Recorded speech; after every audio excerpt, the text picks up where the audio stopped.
নাবাতাতও ভালোবাসে, গাছগাছালিও নবীকে ভালোবাসে। গাছগাছালি এটা প্রমাণ করেছে যে আমি ভালোবাসি আপনাকে। মিশকাত শরীফের রিওয়ায়াত আছে, আল্লাহর রাসূল একদিন এক জায়গায় ইস্তেনজা করতে বসলেন। জায়গাটা পর্দা নাই, খোলা জায়গা। নবী তো, নবীর ঈমান সবচেয়ে বড়, তাই নবীর শরমও সবচেয়ে বড়। এই যুগের মানুষের ঈমান দুর্বল, এ কারণে এই যুগের মানুষের লাজ শরমও দুর্বল, লজ্জা শরম নাই। নবীজির লজ্জা শরম বেশি, কারণ নবীজির ঈমান যে সবচেয়ে বেশি। খোলা জায়গায় নবীজি ইস্তেনজা করতে পারতেছেন না, কাজায়ে হাজাত ইস্তেনজা করবেন। মিশকাতের রিওয়ায়াত, আল্লাহর রাসূল সাল্লাল্লাহু আলাইহি ওয়াসাল্লাম দাঁড়িয়ে থাকা গাছদেরকে ডাক দিলেন, এই গাছ তাল কাছে আয়, কাছে আয়।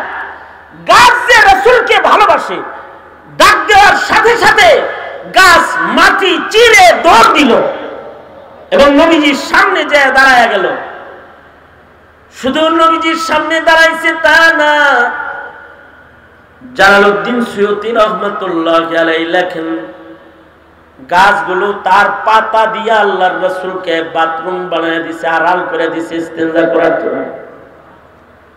আল্লাহর রাসূল এই আড়ালের ভেতরে ঢাকা জায়গায় ইস্তেনজা করে আল্লাহর রাসূল হাজত সেরে গাছকে আবার বললেন, এই গাছ যা ভালোবাসা প্রকাশ করেছ বুঝালাইছি, এবার যাও জায়গায় চলে যাও।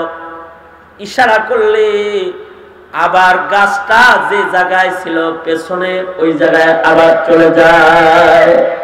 নবী ডাক দিছে, আসছে, নবী যাইতে বলছে, চলে গেছে। আল্লাহর রাসূলের হুব মুহাব্বত প্রকাশ করেছে, গাছেও প্রকাশ করেছে। আল্লাহর রাসূলের মুহাব্বত শুধু জীবিত গাছে প্রকাশ করে নাই, মরা গাছেও মুহাব্বত প্রকাশ করেছে।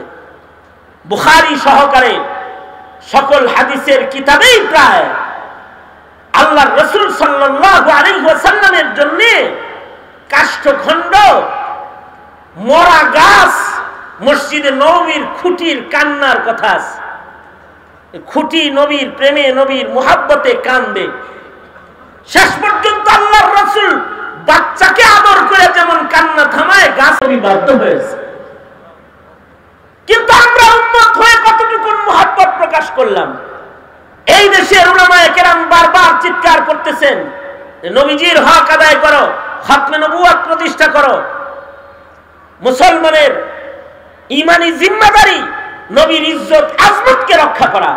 কই, আমরা তো নবীর ইজ্জত আজমত রক্ষা করতে পারলাম না, বরঞ্চ নবীর ইজ্জত রক্ষা করতে গিয়ে সাপ্লায় যারা রক্ত দিয়েছে তাদের আমরা গালি দেই, তাদের গালি দেওয়া হয়। সাপ্লায় যারা রক্ত দিয়েছে নবীর সম্মান রক্ষার জন্য, তাদেরকে বলা হয় তারা সন্ত্রাসী। আর এই সাপ্লার রক্তকাণ্ড, হত্যাকাণ্ড, যা জুলুম করে আশিকে রাসূলের রক্ত ঝরানো হয়েছে, সেই মামলায় হাজার হাজার আলেম জেলখানায় তালাবদ্ধ রয়েছে, মাসের পর মাস, বছরের পর বছর। এই তো আমাদের নবী প্রেম। আমরা দলের প্রেম প্রকাশ করতে পেরেছি, নবীর প্রেম কি প্রকাশ করতে পেরেছি? পারি নাই। নবীজির যে সকল শান আর মাকাম আছে, সে মাকামগুলো সহকারে আমরা রাসূলকে মানি তো না, অথচ মুমিন হওয়ার জন্য তাসতাকবির রাসূল বিজামি কামালাতিহি, নবীজির সকল কামালাত সহকারে নবীকে যদি কেউ না মানে সে ঈমানদার না। সেখানে খতমে নবুয়ত যারা মানে না তারা ঈমানদার কিভাবে হয়? এ কারণেই শাইখুল ইসলাম বলেছে, যারা কাদিয়ানীকে কাফের বলে না মুখ দিয়া, মনে করে না ওরাও কাফের, ওদের জানাজা পড়া যাবে না, ওরাও কাফের। সুতরাং ঈমানের হিফাজতের এই জায়গায় দাঁড়িয়ে আমাদের সকলের তো জিম্মাদারি নবী প্রেম প্রকাশ করা, নবীর যে সকল কামালাত গুলো আছে এগুলোর স্বীকৃতি প্রদান করা। শুধু তাই নয়, নিজের প্রজন্মকে নবীর ইজ্জত আজমতকে তুলে ধরা, চিনানো। তাইলে না ও নাস্তিকের পেছনে ঘুরবে না, নবীকে চিনে না বিধায়ী তো একটি দল আসাদপুরের পেছনে ঘুরে, নাস্তিকের পেছনে ঘুরে। নিজের সন্তানকে নিজের নবী সম্পর্কে ইলম দিতেও ব্যর্থ হয়েছে। আজকে খাতমে নবুয়ত সম্মেলন, এখানে উলামা হযরতরা আসছে নবীর কথা বলতে। দায়িত্ব ছিল এখানে প্রতিটি পিতা তার সন্তান, তার ভাই সকলকে এখানে বসায় একটা দিন নবীর প্রেমে অর্থ করে নবীর কথা কানে দিবে, এটা দরকার ছিল শুরু থেকে শেষ পর্যন্ত। জানি না কতটুকু সারা আপনারা দিয়েছেন, আমার কাছে তো মনে হয় রোগীর চাইতে ডাক্তার বেশি। আল্লাহ তাআলা সহি বুঝদান করুক। মুরব্বী চলে এসেছে, বেশি কিছু আর আমি বলতে চাই না।